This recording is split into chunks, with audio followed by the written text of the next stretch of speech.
Hello everyone, we are going to talk about the next few parts of the play Dr. Faustus today.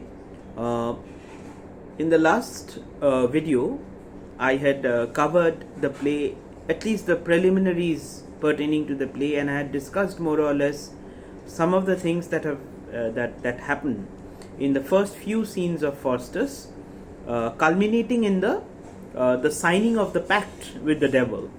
Now, what I forgot to mention there, and this is how I'm going to start this video today, what I forgot to mention there was the fact that when Faustus decides to sign, right, the pact with the devil, and he stabs his arm in order to draw the blood with which he's going to write the pact, something happens which calls for our attention and which needs to be explained, right? What is this something? This is a very important, very interesting thing which happens here, which is that when the blood is drawn, like he pricks his hand, and when the blood is drawn from his hand, initially the blood does not flow, right? It gets congealed, and that is the moment when Mephistopheles decides to go and get fire, because fire is going to be able to loosen the blood so that it then drops on the paper, right? Now, this symbolism of blood, right, is very important for us to understand because it constitutes a very important element of the play. One of the reasons being that before the night when Faustus actually signs this pact, he has a dream. He has a dream of Christ's blood, right, Christ's own blood, in the sky, right, covering the sky. And if you go by a certain Christian understanding of human blood, and if you go by the Christian understanding that we are all made in God's image, right, we are all made in His image, and that Christ as Son also had to take human form, the idea had to be embodied, right, the idea had to be enfleshed before it came down to us. If you look at it that way, then of course human blood is very precious because it also bears the essence of Christ, right? It bears the essence of Christ, because even in the Last Supper, if you go by the understanding of the Last Supper, which in fact was also something which captivated Renaissance scholars and thinkers, because the Last Supper was drawn by Leonardo da Vinci. So even in the Last Supper, it is Christ who draws his own blood and shares his blood with his disciples, right? And the doctrine of transubstantiation, this is a Christian doctrine that became very popular in the medieval period, right, in Europe. The doctrine of transubstantiation says that when you are consuming the wine and bread, right, it transforms into the blood of Christ. This transformation of wine into blood, right, that suggests that even within a very, very important biological determiner, a very, very important biological element that makes the human race, there exists divinity, the essence of divinity, right? And that is why when the blood refusing to first flow suggests that this is also another chance that is given to Faustus, a chance that he ignores, okay? A chance that he ignores, a chance for repentance, just as he is visited by the angels, right? The good angels telling him to concentrate on all heavenly things, on heaven and heavenly affairs, and the evil angels telling him to, abide by what Lucifer, Mephistopheles, Beelzebub tell him, right? Just as he is visited by these two angels, and they signify the doctrine of choice, right, which was so very important for Renaissance humanism, as I covered in the last class. This idea of the blood first refusing to flow also connotes this idea of choice, and the choice signifies the fact that there is a certain degree of divine essence within the human constitution itself, okay? Now, when Mephistopheles goes to get fire in order to loosen the blood so that he is able to draw the pact, this is also very significant because the symbolism of fire, if you go by the Greek mythological tradition, it was fire that was brought by Prometheus, right, from the gods to the humans, and it is fire which actually contributed to the sin in the Greek tradition. Of course, the Greeks never had this understanding of sin as such, but it was a transgression, right? The very transgression that we associate with sin in the Christian tradition, fire was the element that involved the transgression in the Greek tradition. So when Mephistopheles goes to get fire, we know by the very association of fire, and this is where Marlowe is kind of being the real humanist, right? Renaissance humanist, where he's bringing together these two traditions, the Greek tradition and the Christian tradition, bringing them together, allowing them to communicate with each other in a dialogue, right? The moment Mephistopheles goes to get fire, we know that there is going to be something very disastrous about to happen. Something very disastrous is going to happen, sorry. That is because we already know what the association of fire is in a certain tradition of literature and mythology. Okay? So, when that happens, right, and when Faustus for a moment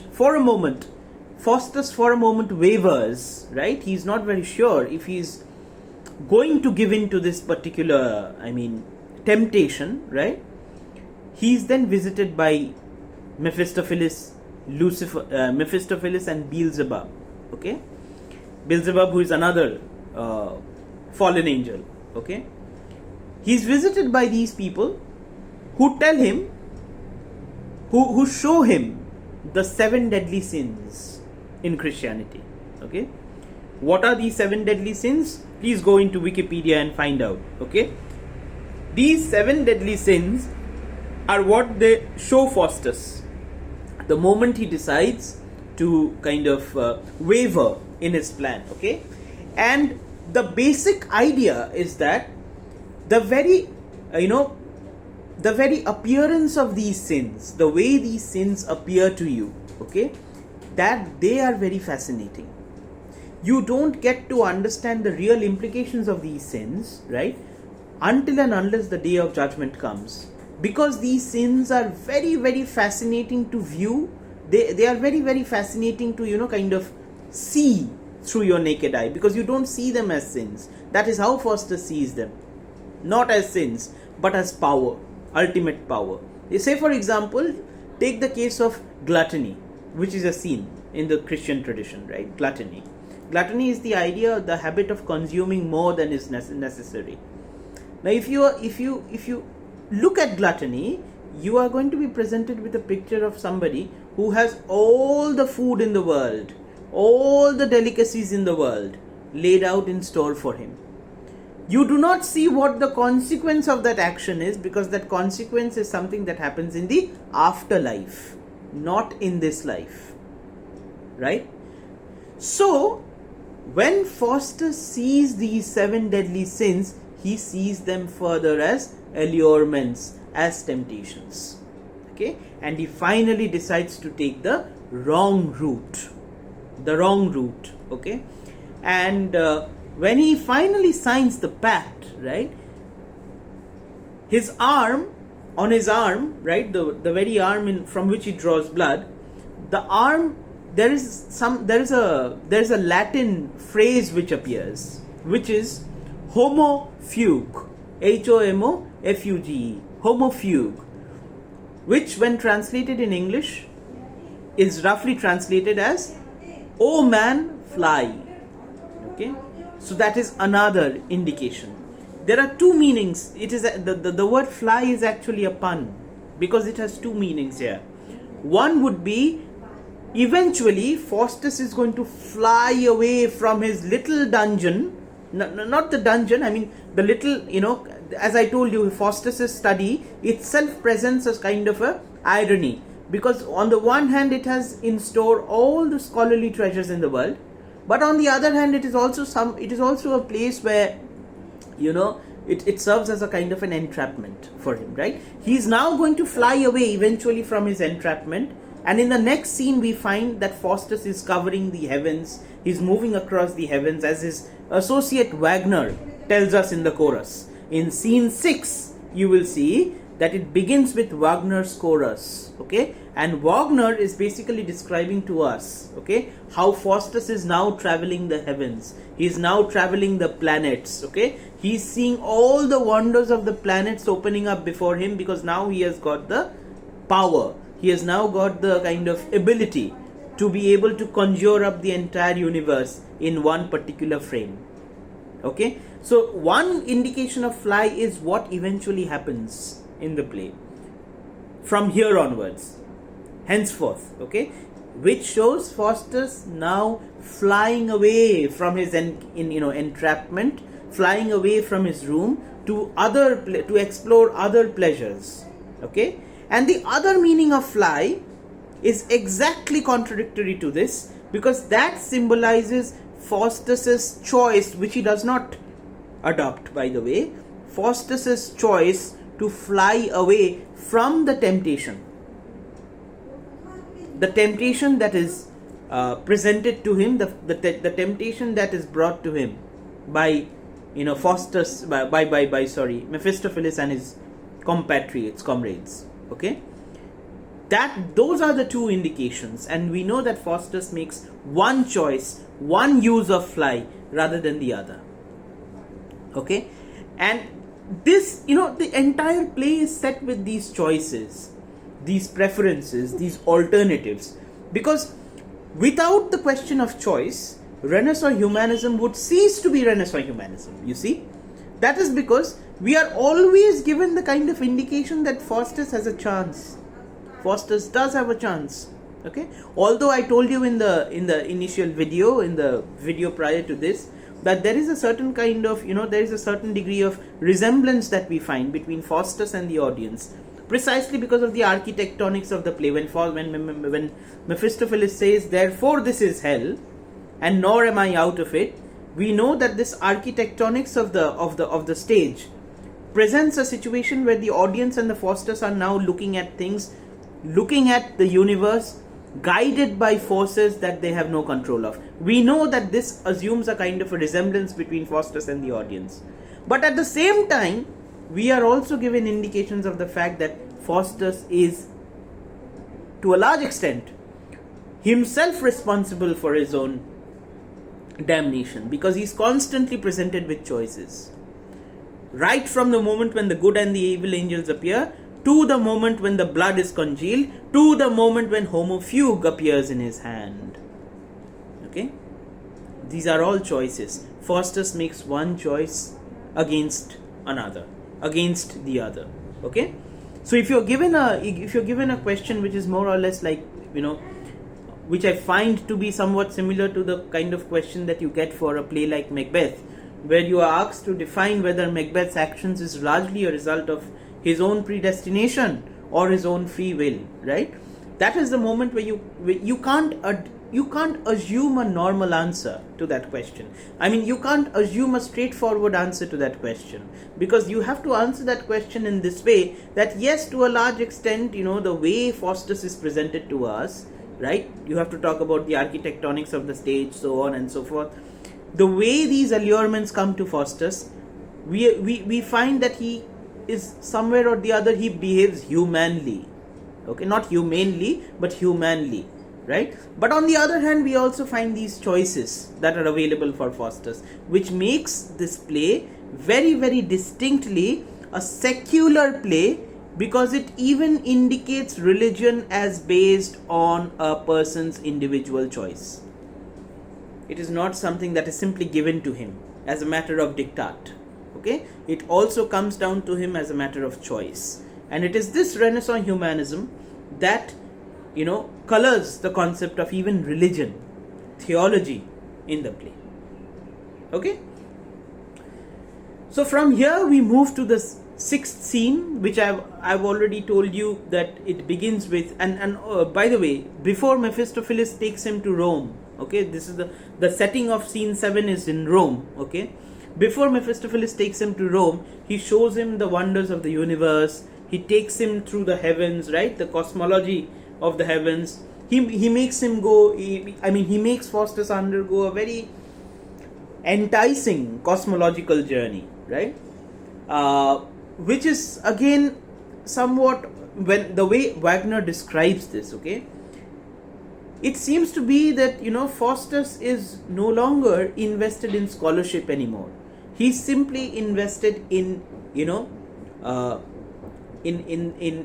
he's simply invested in appearances. He's simply invested in forms. He's simply invested in the way things come, the way things appear before him. He's not at all invested in deeper concerns. Because the way Wagner presents, initially Faustus's cosmological journey, it seems to be such that Faustus is enticed by the heavens. He doesn't want to know the secrets or the mysteries of the universe. In fact, he goes on asking questions, you see, to Mephistopheles. Time and again he questions Mephistopheles, why did this happen? Who created this? And this is the fundamental question which Mephistopheles shies away from answering. When Faustus puts forth the question, the fundamental question, as to who the creator of this vast, magnificent, gigantic universe is, that is the moment when Mephistopheles refuses to answer. Mephistopheles says that this is against our kingdom. Such a question is against our kingdom. Okay? Very significant lines, because you see that this is, no matter how powerful Mephistopheles turns out to be, he also has certain limitations. And these limitations are divinely ordained. Right? On the one hand, we see Faustus trying to break away from limitations. And that is exactly why he goes for devil worship. And that is exactly why he takes to devil worship. Right? But on the other hand, we see that the very, even Lucifer, or the agents of Lucifer, who are supposed to be carrying this magic wand of liberation for Faustus, as Faustus sees it, are also bound by their own limitations. So which means true freedom lies not even with them. True freedom lies with God. Right? So we again find the folly that Faustus has actually committed, not only in terms of religion, not only in terms of theology, but also in terms of logic. Remember what Faustus says initially when the play begins? I don't need logic. I have enough of it. Logic helps me to debate, but there's no one who can debate more with me, right? Who can debate, who can win a debate, an argument with me, because I have already mastered the skill of logic. No, my friend, he has not. This is the indication that he has not. When Mephistopheles refuses to answer that question, we find that the very entity that he had mistaken for ultimate freedom, okay, is an entity which is also bound by certain terms, which is also limited in its own way, because it cannot answer a particular question. That means it is also tied to a larger divine law. Okay? So the actual repository of freedom, the actual sovereign, lies somewhere else, which Faustus does not see. So he is not only guilty in terms of a Christian sin, he is also mistaken as a logical, thoughtful, scholarly individual also. Because he cannot make a distinction, he cannot really make a true distinction between which entity constitutes actual freedom and which entity just makes a kind of a camaraderie of freedom, just masquerades itself as freedom. He cannot distinguish between the two. Okay? And this is probably the beauty of Marlowe's play, where it's not simply always religious. It's not always talking about Faustus's sins or guilt as religiously described. Well, of course there's a tinge to that. Of course it is configured as one of the most important themes of the play. Of course. But there's also another human side to it. There is also another secular side to Faustus's wrong, Faustus's transgression, which comes to us in this particular manner, especially when Mephistopheles refuses to answer this question. Okay?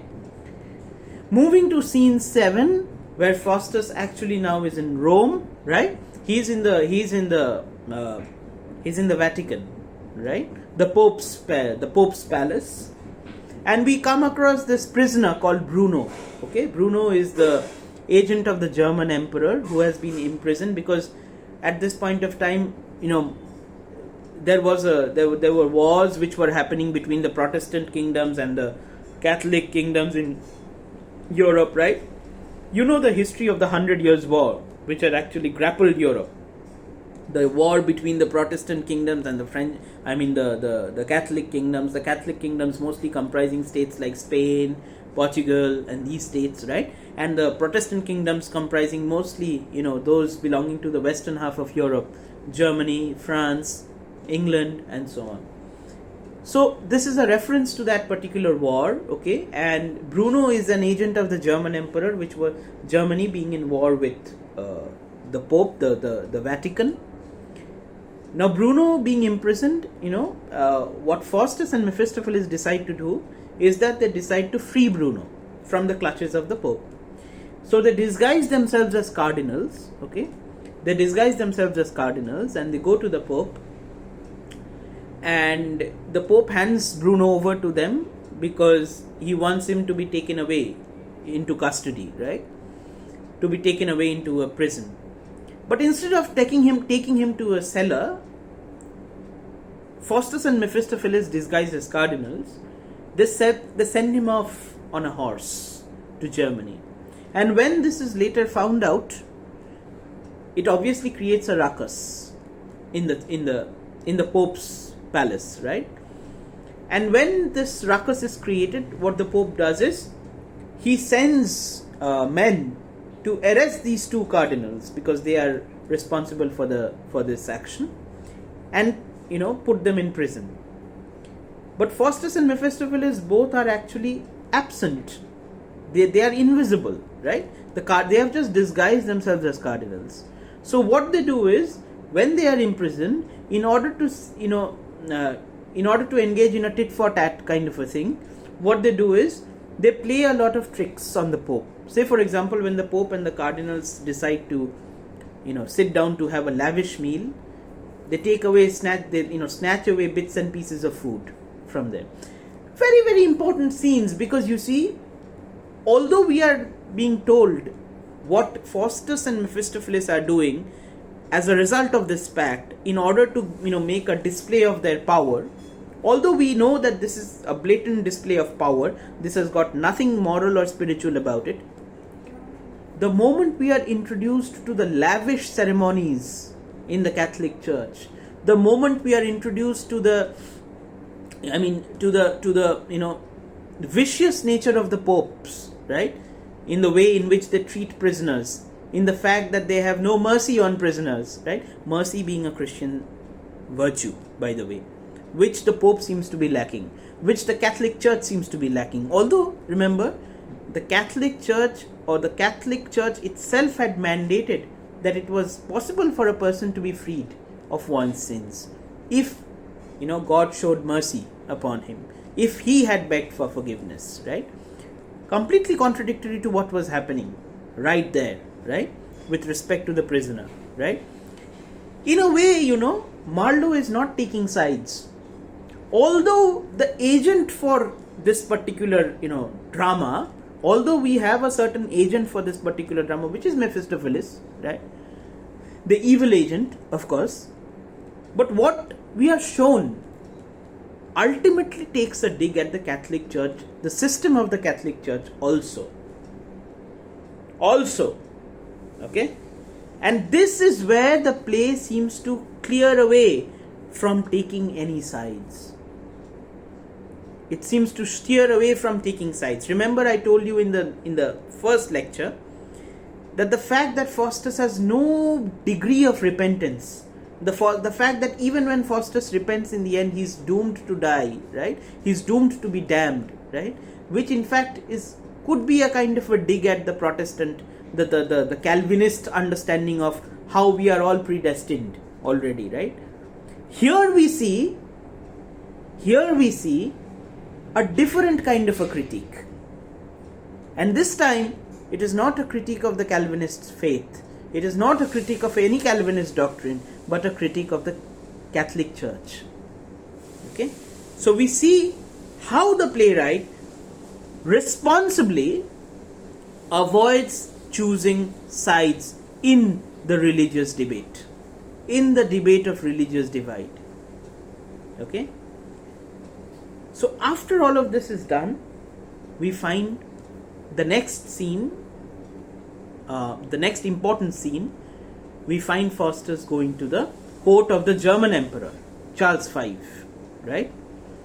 And because, and that before the start of this scene, we are introduced to people like we are introduced to two soldiers actually, Frederick and Martino. Okay, Frederick and Martino, soldiers in the German court, who are discussing the arrival of Faustus with Bruno, because word has already spread to Germany that these two people are responsible, these two cardinals are responsible for freeing one of your agents from the clutches of Rome. Okay, so obviously the emperor is delighted, as you can see, and there is one particular character in this scene who seems to be a bit critical of Faustus. Okay, not critical in any scholarly sense, not critical in any interpretive sense, but critical simply out of jealousy. Okay, there's a character who seems to be a little bit jealous of what Faustus has done, and the name of this character is Benvolio, right? So when Charles V greets Faustus and Mephistopheles and thanks them for getting Bruno safely over to him, Faustus says that he can show him further wonders, okay, including bringing Alexander the Great to life. In one particular version, because you see these texts used to be written in folios. Every time there was a production, it used to be written for that production, and certain earlier versions of the play began to be amended, reproduced, copied, etc., transcribed, etc. That is exactly why in most of these Renaissance texts you will find 2 to 3 texts, okay? Some of them including certain things and some of them excluding certain things. So in one particular version of this play, the first version of this play, Faustus not only conjures Alexander the Great, conjures the spirit of Alexander the Great in the court of the emperor, Charles V, but he is also able to conjure the spirit of Darius, the Persian emperor, okay? And he is able to, kind of recreate that scene of battle between Darius and Alexander, okay? Ultimately leading to Alexander's victory, okay? And he is ultimately able to create that scene, okay? Not only is he able to conjure Alexander the Great, but he is also able to conjure the battle between Alexander and Darius, okay? And the fact that Benvolio, from the very beginning, is a bit critical of Faustus and expresses the fact that, he doesn't look like a magician. When Faustus enters, Benvolio says he doesn't look like a conjurer, okay? I wonder how he can, conjure up things like that. He's just making a show of himself. Now, Faustus punishes Benvolio by, conjuring a spell which makes horns appear on the head of Benvolio, okay? And in order to, again avenge for this humiliation, Benvolio, Frederick and Martino decide to ambush Faustus when he leaves the court, because the German emperor has already blessed him with riches, right, with treasures, right? So the three of them decide. So you see, this is a world which is fraught with sin. There is greed, there is jealousy, there is ambition, what not, what have you, okay? This is a world which is fraught with sin. So somewhere or the other we are led to believe that, Faustus probably has committed a sin. But if you believe this man to be a product of his own times, okay, the way we see things happening before us, even the German kingdom is not free of these sins.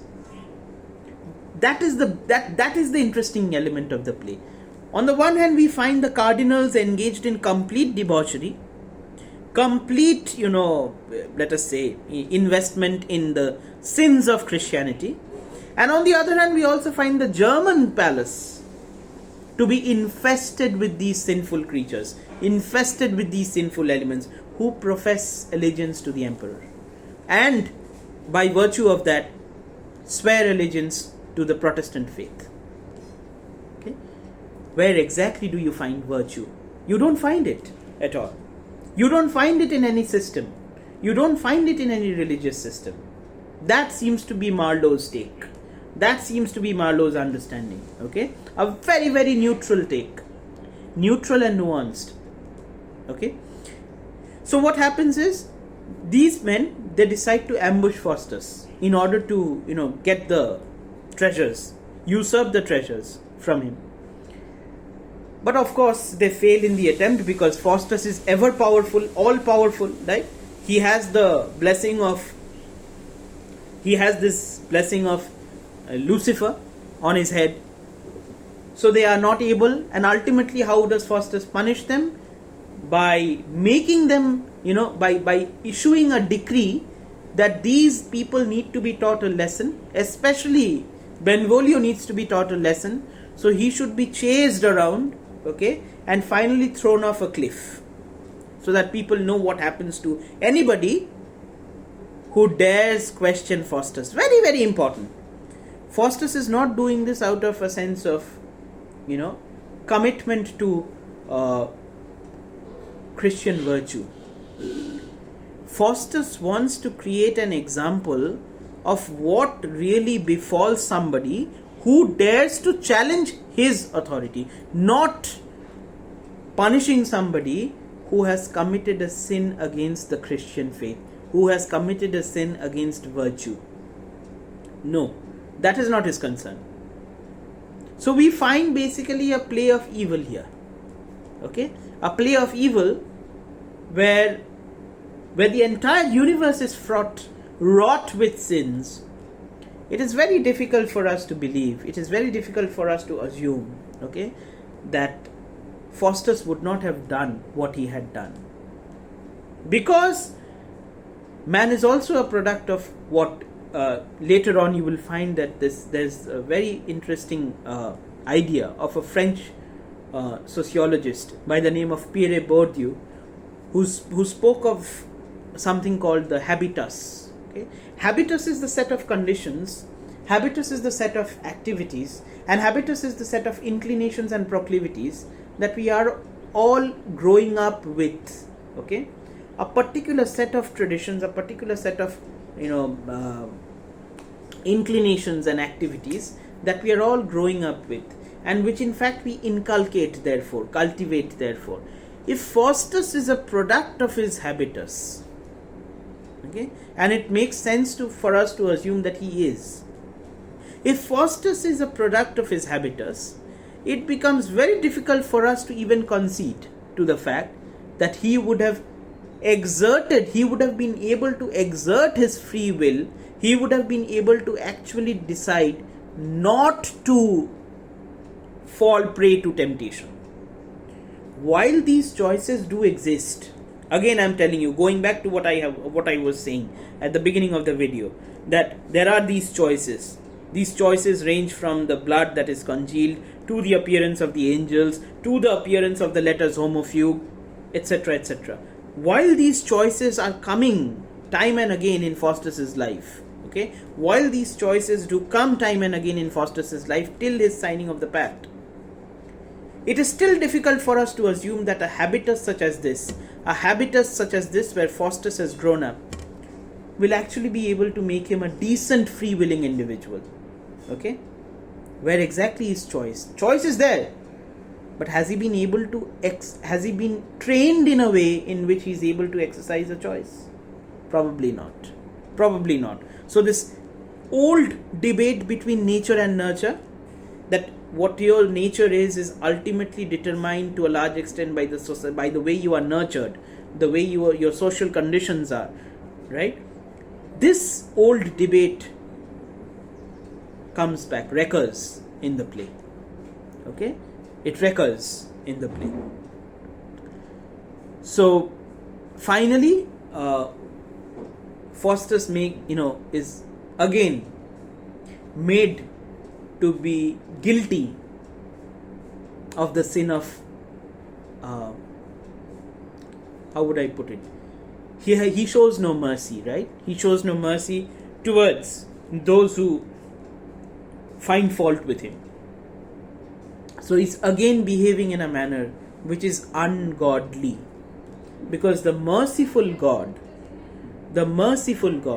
okay, would never have consented to such an action. He would never have consented to this. Okay? So let us stop here today. I have kind of covered to just recap some of the things.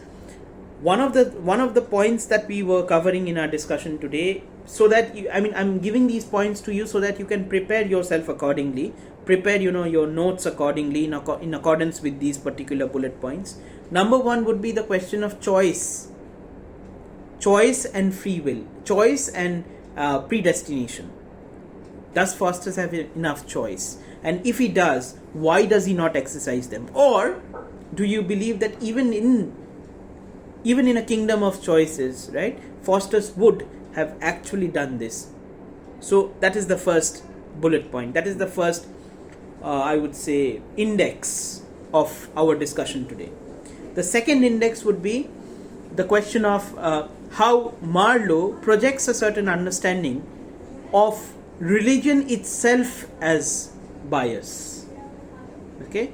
How he doesn't take sides in this ongoing debate between the Catholics and the Protestants.